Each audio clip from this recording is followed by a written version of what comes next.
প্রায় ১ বছর ধরে চলছে নয়াবাজারের রাস্তা খোঁড়াখুড়ির কাজ। এতে ভোগান্তিতে পড়েছেন স্থানীয় বাসিন্দা সহ ওই সড়কে চলাচলকারী মানুষ।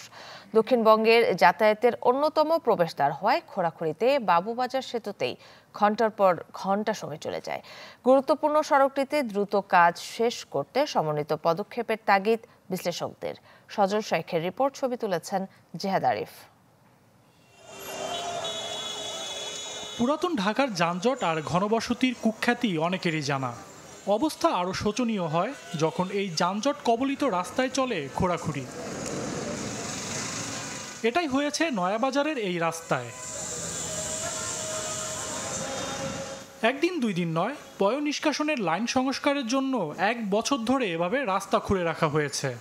ভোগান্তি চরমে উঠেছে এবড়োথেবড়ো এই পথে চলাচলকারীদের। আমাদের যে মিল থেকে মাল আসে, মিল ঘরে ঢুকাতে পারছি না, ঘর থেকে মাল বের করতে পারছি না। দেশের উন্নয়নের জন্য কাজ করবে, ওটার জন্য আমাদের কোনো কথা না। আমাদের হচ্ছে কাজটা করে অল্প সময়ের ভিতরে যেন এটা পরিসমাপ্তি হয়। দুর্ভোগ শুধু নয়াবাজারেই সীমাবদ্ধ নেই।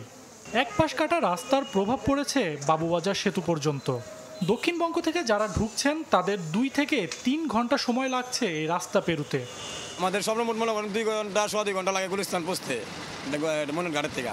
আমরা এখানে প্রায় 4.5 ঘন্টা 5 ঘন্টা পার হইতেছে। মেয়ের বাড়িতে আসছি, এখন মনে হইতেছে আবার আমার মেয়ের বাড়িতে চলে যাই, রাত্রি থেকে ফজরের সময় বের হব। ওয়ালটন ফ্রিজ কিনে অনেকের মতো আপনিও হয়ে যেতে পারেন মিলেনিয়াল।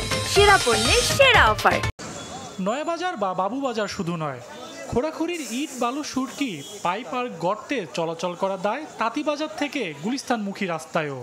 সরু হয়ে আসা এই রাস্তায় এক লাইনে কোনো মতে চলছে যানবাহন। রাস্তা তো 3 ভাগের 2 ভাগই আটকানো অবস্থা, তাই কি বাজে চলে, এক লাইনে চলতে হয় গাড়ি। 2-4 দিনে কাজটা কমপ্লিট করা দরকার, নাহলে আমাদের যে ভোগান্তি হইতেছে এটা তো বলতে পারুম না ভাই। এই পুরো দুর্ভোগ কবলিত এলাকা ঢাকা দক্ষিণ সিটির 32 নং ওয়ার্ডের অধীনে।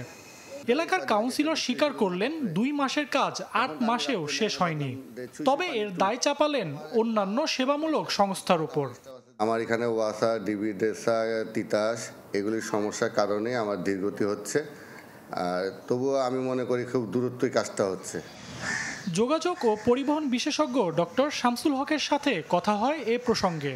তিনি বলেন, পরিকল্পনার সময়ই মাথায় রাখা দরকার সড়ক সংস্কার চলাকালীন জনভোগান্তি কিভাবে ন্যূনতম পর্যায়ে রাখা যায়। রাজধানী শহরের এই প্রবেশদ্বারগুলির মধ্যে আমি যদি রাস্তাটাকে কিছু অংশ ডিডাক্ট করে ফেলি, তার যেই ঋণাত্মক প্রভাব পড়বে সারা দিন, এটার অর্থনৈতিক ক্ষতি কিন্তু অনেক বেশি। কাজ দ্রুততমও করা যায়, সম্প্রসারিত করা যায়। ক্ষতির বিবেচনায় আমি বলবো এটাকে সংক্ষিপ্ত সময়ে করার জন্য।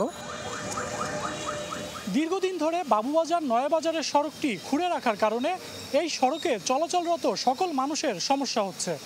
স্থানীয়দের দাবি, যত দ্রুত সম্ভব রাস্তা সংস্কার করে তাদের মুক্তি দেওয়া হোক। সজল সাইক, চ্যানেল 24, ঢাকা।